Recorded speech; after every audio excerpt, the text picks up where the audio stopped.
Hello everyone. तो क्या हाल है आपके? सब बढ़िया। तो जैसा कि आप जानते हैं आरसीबी जीत चुका है। ठीक है, तो इसलिए कल का वीडियो नहीं आ पाया था। तो आज हम लोग पढ़ने वाले हैं, सामने जो टॉपिक लिखा है आपको बताने की जरूरत है नहीं, स्टैक्योमेट्री एंड स्टैक्योमेट्रिक कैलकुलेशंस। क्लियर है? तो स्टैक्योमेट्रिक एंड स्टैक्योमेट्रिक कैलकुलेशन समझने से पहले, या स्टैक्योमेट्रिक का मतलब ऐसा होता है, स्टैक्यो का मतलब होता है एलिमेंट्स और मेट्रिक का मतलब होता है मेजर, यानी एलिमेंट्स को मेजर करना। ओके। तो एलिमेंट्स का मेजरमेंट किसी भी कहाँ पे, केमिकल रिएक्शन के दौरान। ठीक है, क्या रिक्वायरमेंट है, मेन जो हमारा फोकस है वो यही है। ठीक है, इस पूरे चैप्टर का पढ़ने का, किसी भी रिएक्शन के दौरान एलिमेंट्स और उनका मेजरमेंट। तो अगर जो आपको किसी भी केमिकल रिएक्शन का एलिमेंट्स या उनका मेजरमेंट करना है तो उसके पहले हमको केमिकल रिएक्शन को समझना होगा।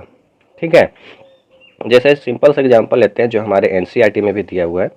ठीक है, उस वहाँ पे दिया हुआ है मीथेन, CH4 क्या है, मीथेन को अगर जो आप जलाएं, मीथेन क्या है, गैस है ना, ये पता होना चाहिए आपको। ऑक्सीजन भी क्या है, गैस है। तो हमें मिलता है प्रोडक्ट में CO2 गैस प्लस वाटर मिलता है। ओके। तो सबसे पहला काम है हमारा कि जब भी आप कोई भी केमिकल रिएक्शन लिखते हो तो वहाँ पे उसका फिजिकल स्टेट मेंशन करो, है ना, कौन सा स्टेट है। आपने 9th-10th क्लास में पढ़ा होगा, जो गैस है वो उनके आगे G लगा दो, जो लिक्विड है तो उनके आगे L लगा देते हैं, है ना, और जो सॉलिड्स होते हैं उनके लिए S लगाते हैं हम लोग। ठीक है, सबसे पहला काम हमें ये करना है, क्योंकि हमने पढ़ा है ना, मास, वॉल्यूम, नंबर। तो वॉल्यूम चाहिए तो उसके लिए हमें क्या चाहिए रहेगा, गैस है या नहीं है, नहीं तो फिर हमें डेंसिटी पता करना पड़ेगा। तो इसके लिए क्लियर होने के लिए ये लिखना जरूरी है। ओके।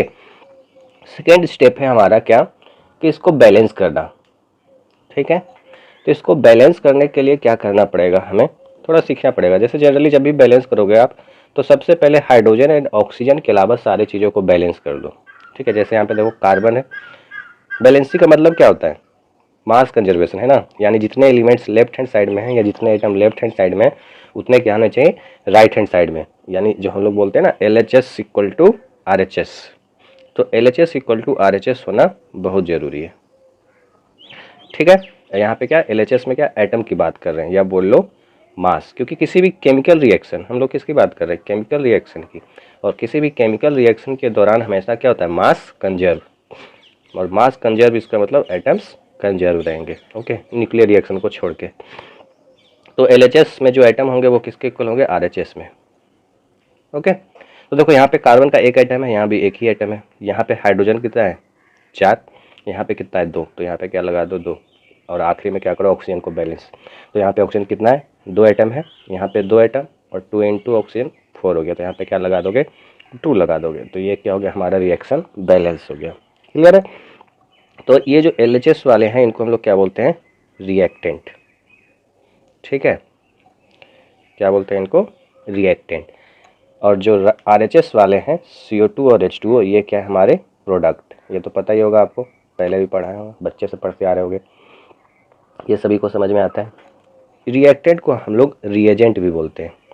रिएजेंट कहने का मतलब क्या होता है, जिन चीज़ों को हम यूज करके अपना डिजायर्ड प्रोडक्ट बनाते हैं। ठीक है, इसलिए उनको क्या बोलते हैं, रिएजेंट। क्लियर है? यानी अगर जो प्रोडक्ट की बात करें यहाँ पे तो कौन है, CO2 गैस और H2O गैस हमारा क्या है, प्रोडक्ट है। और रिएक्टेंट कौन है यहाँ पे, methane and oxygen. Okay, clear होगा आई थिंक ये। तो ये सब ध्यान रखना सबसे पहले ये। अब देखो यहाँ पे ये जो नंबर्स मल्टीप्लाई हैं, जो कोफिशिएंट आपको दिख रहे हैं, है ना, इनको क्या बोलते हैं हम लोग, कोफिशिएंट।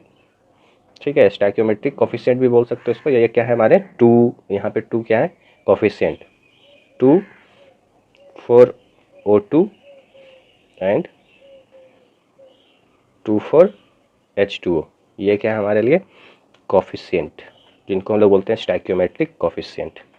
ठीक है, तो ये जो कोफिशिएंट है यही हमारे क्या होते हैं, स्टैक्योमेट्रिक कोफिशिएंट। स्टैक्योमेट्रिक कोफिशिएंट मतलब जिनको यूज करने वाले हम लोग, या जिसके बारे में पढ़ रहे हैं। ठीक है, तो यहाँ पे ले लेता हूँ क्या है ये, स्टोइकियोमेट्रिक कोफिशिएंट। ठीक है, अब ध्यान रखना यहाँ पे, ये वही पार्ट है जो किसी भी केमिकल रिएक्शन में जो रिएक्टेंट पार्टिसिपेट कर रहे हैं तो उनका रिएक्शन होने से प्रोडक्ट्स का अमाउंट कितना मिलने वाला है वो हमें यहीं से पता चलेगा, किनसे, स्टोइकियोमेट्रिक कोफिशिएंट से। अब वो किसी के आगे कुछ भी नहीं लिखा हुआ है तो हम क्या बोलेंगे, फॉर CH4 मतलब मीथेन एंड CO2, ठीक है, इन दोनों के लिए स्टोइकियोमेट्रिक कोफिशिएंट कितना है, 1। ओके, क्लियर हो गए थे क्या? अब ये क्या बताते हैं, स्टोइकियोमेट्रिक कोफिशिएंट क्या बताते हैं? देखो, स्टोइकियोमेट्रिक कोफिशिएंट हमें किसी भी केमिकल रिएक्शन के दौरान, थोड़ा सा कचर पचर हो गया है, कचरा को थोड़ा सा यहाँ पे लिख लेते हैं, ये गैस था और ये भी क्या था, गैस, तो हमें क्या मिला था बताओ, जी हाँ, CO2 gas plus 2H2O gas. Okay, तब ये स्टोइकियोमेट्रिक कोफिशिएंट हमें क्या बताते हैं कि एक मॉलिक्यूल, 1 मॉलिक्यूल ऑफ CH4 मतलब मीथेन क्या होगा, will react with 2 molecule of oxygen, 2 molecule of oxygen to give 1 mole of CO2। इसका स्टोइकियोमेट्रिक कोफिशिएंट क्या है, 1, एंड 2 मोल ऑफ H2O। तो स्टोइकियोमेट्रिक कोफिशिएंट का ये मतलब है, यानी ये क्या बताते हैं, नंबर ऑफ मॉलिक्यूल। तो नंबर ऑफ मॉलिक्यूल बता रहे हैं तो नंबर ऑफ मोल भी बताएंगे, है ना, एक मॉलिक्यूल है तो इसको एक मोल में बदल सकते हो, क्लियर है। रिक्वायरमेंट के अनुसार नंबर ऑफ मॉलिक्यूल को किस में चेंज कर सकते हैं हम लोग, नंबर ऑफ मोल में। सिर्फ एवोगैड्रो नंबर बोल देना है, जैसे 1 मॉलिक्यूल है तो 1 मॉलिक्यूल की जगह हम क्या बोल सकते हैं, ऑर्गेनिक। यानी एक्चुअली ये बता रहा है कि एक से क्या होगा, 2 ऑक्सीजन रिएक्ट करेगा मॉलिक्यूल तो हमें क्या मिलेगा, एक मॉलिक्यूल CO2 का मिलेगा और 2 मॉलिक्यूल वाटर का मिलेगा, क्लियर है। वहीं अगर जो मोल होता तो एक मोल हम क्या बोलते हैं कि एक मोल रिएक्ट करता CH4 का 2 मोल ऑक्सीजन से और ये क्या बनाता, एक मोल CO2 and 2 mole of H2O, clear है सभी को, ये सभी को क्लियर होना चाहिए। दोबारा से एक बार देख लो। अब ये देखो, मोल तो हुआ, अब मोल को हम किस में बदल सकते हैं, मास में भी बदल सकते हैं, है ना। तो इसको क्या लिख सकते हैं हम लोग बताओ, CH4 को 16 ग्राम, 2 मोल ऑफ ऑक्सीजन को क्या लिख सकते हैं हम लोग, 64 ग्राम, है ना, 2 × 32। तो ये क्या बनाएगा हमें, 1 मोल ऑफ CO2। तो हम क्या बोल सकते हैं, CO2 को बताओ कितना CO2 बनेगा हमारे पास, यहीं पे लिख देता हूँ, 1 मोल CO2 का मतलब 32 + 12 44 ग्राम, और 2 मोल ऑफ H2O का क्या मतलब है, हाँ 36, 2 × 18 36 ग्राम, क्लियर है। सिमिलरली अगर जो STP वाला कंडीशन मेंशन है तो हम किस में लिख सकते हैं, वॉल्यूम में भी लिख सकते हैं, ठीक है। तो वॉल्यूम की अगर जो बात करें तो देखो क्या है, 1 मोल है तो 1 मोल को अगर जो STP पे वॉल्यूम में बदलोगे तो 22.7 litre, okay. Similarly 2 mole of H2O, तो 1 मोल कितना होता है, देखो सभी कितनी गैस है, ध्यान रखना इस बात का, सभी क्या है, गैस। तो 2 मोल ऑफ O2 कितना हो जाएगा, 2 × 22.7 लीटर, क्लियर है, जो कि ऐड करने से कितना आ जाएगा, 45.4 लीटर, मल्टीप्लाई करने से मतलब। सिमिलरली CO2 का कितना हो जाएगा, 1 मोल है तो 22.7 लीटर, ठीक है, ऑफ CO2, और 2 मोल है तो again 45.4 litre of H2O, clear है। ये डाटा हम आसानी से निकाल सकते हैं, ओके, आसान है ये हर एक केमिकल रिएक्शन के लिए एप्लीकेबल होगा। आपको मास पता होगा तो आप उसको मास को किस में बदल लोगे, आता है, मोलर मास से डिवाइड करके मोल्स में बदल सकते हो, मोल्स पता है तो आप किस में बदल सकते हो, नंबर में बदल सकते हो, वॉल्यूम में बदल सकते हो, है ना, किसी में भी बदल सकते हो। वॉल्यूम में 22.7 वाला है, या फिर नंबर चाहिए तो आप नंबर में भी बदल सकते हो, जो चाहिए आप उसमें बदल सकते हो, इंटर कन्वर्टेबल है, ओके। बस वॉल्यूम वाले में कंडीशन है क्या, एक फिक्स टेम्परेचर प्रेशर वाली चीज़ें होनी चाहिए, तभी क्या होगा, वो हम अप्लाई कर पाएंगे, क्लियर है, आसान है। अब देखो, इसमें से किसी का भी एक नंबर चेंज करोगे तो उसके अनुसार दूसरा भी चेंज होगा। जैसे 1 मोल से क्या रिएक्ट कर रहा है, 2 मोल, तो अगर सपोज मैंने क्या किया, इसका 1 मोल की जगह मैंने क्या ले लिया, 2 मोल, 2 मोल ऑफ CH4। तो जो हमारा रिक्वायरमेंट है ऑक्सीजन का एक के लिए कितना था, 2, तो अब क्या हो जाएगा रिक्वायरमेंट 4 मोल ऑफ O2। समझ में आ रहा है, यूनिटी मेथड जिसको हम लोग बोलते हैं, 1 से 2 रिएक्ट करता है तो 2 से कितना करेगा, 4। क्लियर है। अब देखो 1 मोल से हमें कितना मिल रहा था, CO2 1 मोल मिल रहा था, तो 2 मोल से कितना मिलेगा हमें, 2 मोल ऑफ CO2 प्रोड्यूस, है ना। सिमिलरली ये क्या हो जाएगा, ये भी 4 मोल हो जाएगा। क्लियर है, सभी को समझ में आ गया ये। तो बस यही है स्टोइकियोमेट्रिक कोफिशिएंट, इसी से हम सारी चीज़ें क्या करते हैं, कैलकुलेट। ओके, मास दिया हो या कुछ भी दिया हो, तो बस इस पे हम क्वेश्चन करेंगे और उस क्वेश्चन से समझेंगे।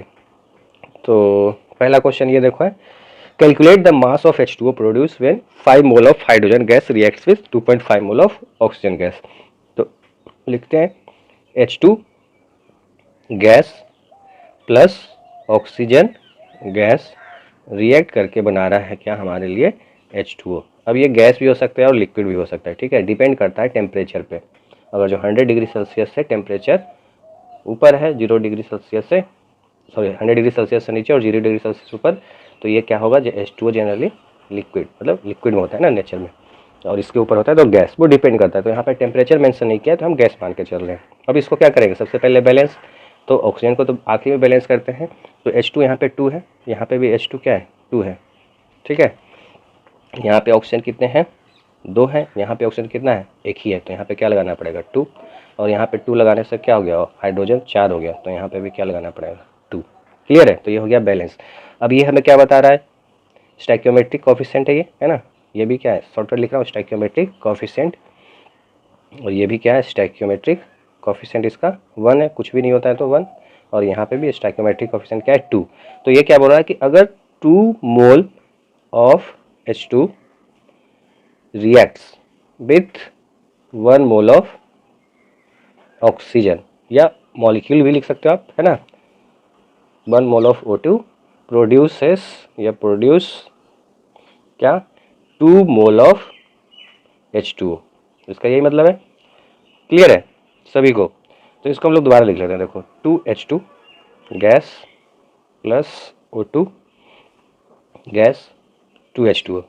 तो हमें क्या मिल रहा है, 2 से 1 मोल रिएक्ट करने पर हमारे पास है कितना, 5 मोल, और इसका कितना है 2.5 मोल, ठीक है।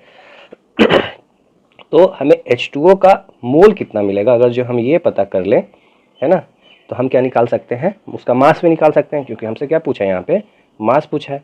ओके, तो देखो हमें पता है कि अगर जो इसका 2 मोल हाइड्रोजन हुआ, है ना, 2 मोल हाइड्रोजन के लिए रिक्वायरमेंट कितना है हमारे लिए, ऑक्सीजन का 1 मोल का, पहले हम चेक करेंगे, ठीक है, जो दिया हुआ डाटा है वो हमारे पास जो रिक्वायरमेंट है उसके अनुसार है या नहीं है, ठीक है।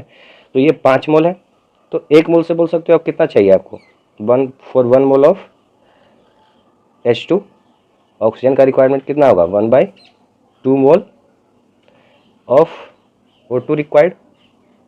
क्लियर है, तो हमारे पास कितना है, 5 मोल, तो 5 मोल ऑफ H2 के लिए कितना हो जाएगा बताओ, 1/2 इंटू 5, यानी 2.5 मोल ऑफ O2। तो यही दिया हुआ है देखो हमारे पास, 5 मोल और 2.5 मोल। ओके, ये देखो अभी आगे लिमिटिंग रिएजेंट पढ़ने वाले हैं तो काम आने वाला है, तो इसलिए थोड़ा अभी से सिखा दिया। तो बस जो दिया हुआ है हमारे पास डेटा है वही रिक्वायरमेंट भी है। क्लियर है, तो हम सीधा सीधा बता देंगे अब कि इसको थोड़ा सा इस क्वेश्चन को नीचे करते हैं और स्पेस की ज़रूरत है हमें, ठीक है।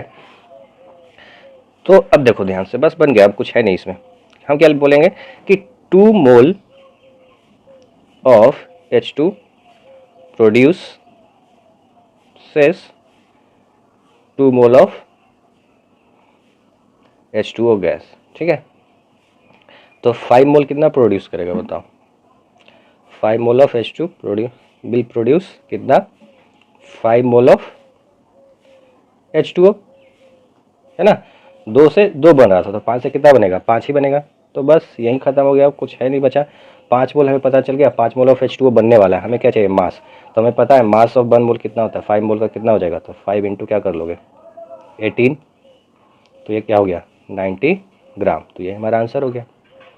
क्लियर है। मोल से आप किसी भी बदल सकते हो, जो भी रिक्वायरमेंट होगा 90 ग्राम। समझ में आ गया। तो फिर ये क्वेश्चन को बनाओ। ये क्या है, ये कोई कंबसन वाला है ना।